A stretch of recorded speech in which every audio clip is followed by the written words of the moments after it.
So people always ask me what I do to take care of my own teeth. Like, what does a dentist actually do when they're home alone and no one's watching them? And honestly, it's nothing really fancy. It's just 5 basic things. Most of them take like 2 minutes, and some of them might be the opposite of what you're thinking. So these are the 5 things that I do every day to take care of my teeth. And number 1 is the one that most people skip. So starting with number 5 is I rinse my mouth with water every time I eat. And I make sure to not brush my teeth right after too. Hold on, wait, what? I know it sounds backwards. Like most people would think if you brush your teeth right after eating, that's a responsible thing and you're taking care of your teeth.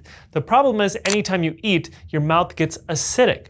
And if you brush your teeth while your mouth is acidic, now you risk actually damaging your enamel and actually losing some of that tooth structure. That's why I like to at least rinse my mouth with water. Basically, anytime I'm drinking water, I just swish some around, and then that'll help dilute the pH in my mouth, but also kind of keep everything clean. And then if I really need to brush my teeth, I'll wait at least 30 minutes. This will allow my saliva to build up and neutralize those acids even more, so then when I brush my teeth, it's not going to do any damage. Number 4, I take care of my retainer the right way.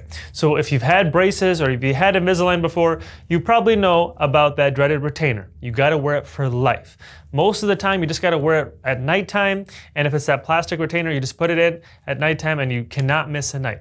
But once in a while, people get into this habit where they say like, I don't really feel like wearing it tonight. Then that one day turns into like 1 week, and then that 1 week turns into 1 month, and then they lose their retainer, and then 3 months go by, they find it, they try it back in, it's still kind of fitting, and then a year goes by, and then their teeth start shifting a little bit, and then the retainer doesn't fit anymore. I know because this happened to me. I got braces, same thing happened to me. I had to get Invisalign again, and now I wear my retainer every single night. Now the thing is, you're putting this in your mouth every single night. So if you're actually wearing it, that's great, but you also got to take care of it, because think about it, you're putting this in your mouth every single day, it's gonna get some bacteria. Now you don't want to just clean this with toothpaste, because toothpaste is actually meant for your teeth.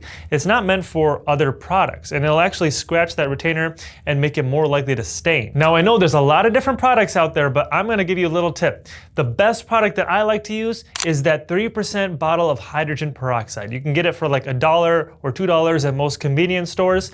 You just pour that into a cup, and then you don't even need to dilute it, and then you put your retainers in that solution, and then every day before you're about to go to sleep, you take those retainers, you take an extra toothbrush, and then you brush with that solution of hydrogen peroxide. Then in the morning, you take your retainers out, rinse them, put them back in that same solution. You only need to change that solution once a week. So I like to do it on Sundays, and I keep it right by my toothbrush, so that way I know after I'm done brushing and flossing, I know to put my retainers in. This is the easiest and cheapest way to take care of your retainers, but also prevent any of that gunk and bacteria from getting in it. Now sometimes you can even bring your retainer to your dental office, and they have this like ultrasonic cleaner. So if you ask them like, hey, can you guys clean my retainer for me? They'll usually be able to do that too. Now number 3 is I use an electric toothbrush. I know, pretty basic, right? But I think what's even more important is the how rather than the what I'm using. The electric toothbrush does literally all the work for you. You just have to hold it against each surface of your tooth for a few seconds, and then after a couple minutes, you'll be done. But the key is to use really light pressure. And most electric toothbrushes will tell you if you're brushing too hard. So if you're just nonchalantly like brushing your teeth and then you see this red light, it means that you're pushing way too hard and could be damaging your teeth. You don't need to brush too hard to keep your teeth clean. The mistake I see all the time is people brushing their teeth like it owes them money. This can cause gum recession where your gums start pulling back and even start scraping off your enamel. Now number 2 is I give my mouth breaks in between meals. And also in between those meals, I chew xylitol gum. So this is a hidden one that a lot of people don't know about. It's not just about what you're eating that can cause damage to your teeth. It's also about how often. Actually, more often, it's the frequency of what you're eating rather than actually what you're eating. So what happens is anytime you eat or drink anything, your mouth pretty much gets acidic. And then if you're eating carbohydrates, those carbs will feed the bad bacteria in your mouth.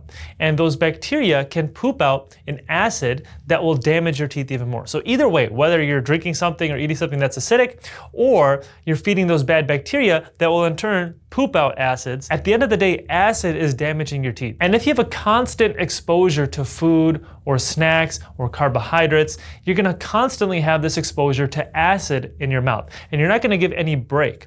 If you do end up giving breaks, like if you give like a few hours in between your meals, now you're gonna give your saliva time to build up and neutralize those acids, clean everything away, and that'll make you much less likely to get cavities. But if you don't do that, now your saliva doesn't have time to build up, and now you're constantly gonna have this acid in your mouth, and then if you think of it kind of like a seesaw, it's gonna go in the wrong direction. So if you're able to space out your meals, that will be great. But what you can do on top of that is chew xylitol gum in between your meals. So when you chew anything, it will stimulate saliva. So now if you're chewing a sugar-free gum after your meal, you're gonna have more saliva, it's gonna help wash everything away. But if you make sure that that gum is not just sugar-free, but it has xylitol in it, it's gonna be even better.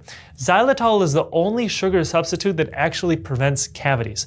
The way it does this is when those bacteria that cause cavities, when they eat xylitol, they actually die.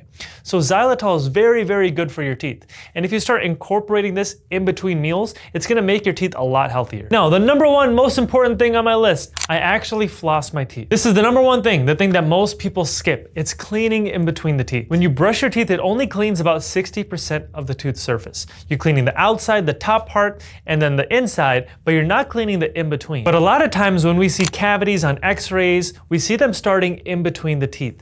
And the only way to actually clean that is by flossing, by actually taking like a string floss or something and going up and down in between your teeth. Now, the correct way to floss is called C-shaped flossing, where you not just go up and down in between the teeth, but you actually curve that floss around the side of the tooth into a C shape, and then you go up and down a few times. You even want to bring that floss underneath your gums because there's also bacteria there that you want to be cleaning away. Now, I'm a little bit more extra than most people. I also use a water flosser. So in a nutshell, I brush twice a day, once in the morning, once at night, and then at nighttime, before I brush, I'll water floss my teeth. And that's basically this device that shoots out water. It goes underneath your gums, in between your teeth, and it kind of flushes everything out.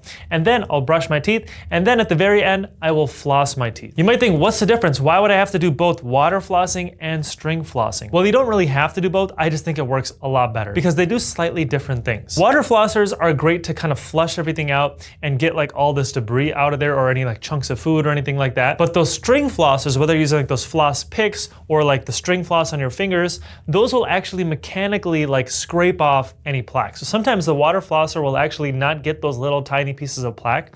So that's why I like to use both. Now, I don't use the water flosser every day. I probably do like a water flosser like 3 to 4 times a week, but I do use the string floss every single day. And I know some people will say, hey, it's actually better to string floss before you brush your teeth, not after you brush your teeth. I don't really think it matters too much. As long as you're actually flossing, the order doesn't really matter. Now, if you want a recommendation for a water flosser, the one that I really like is the My Smile water flosser. Now, full disclosure, I am an affiliate for this product, and that is my affiliate link in the description. But to be honest, the best one is to use whatever you're gonna stick with the most. But it's not just about the health of your teeth and preventing cavities, it's also about your gums. This is a 12-week study where people started water flossing and adding it on top of their normal brushing. Their gum inflammation and bleeding dropped significantly. So in general, their mouths just got healthier. Anyways, those are my 5 things that I do every single day. If you have any questions, let me know in the comment section below. As always, thank you guys for watching. I hope you liked that video. If you haven't already, hit that thumbs up button and subscribe to my channel below, and I will see you in the next video. So here's something that most people get wrong about whitening your teeth. The strip or gel, whatever you're putting on your teeth, isn't actually scrubbing that stain off. It's actually doing a chemical reaction inside of your tooth. And once you understand how this works, you can actually understand which products actually work for teeth whitening and which ones will just suck. So I'm a dentist, and I'm gonna go over exactly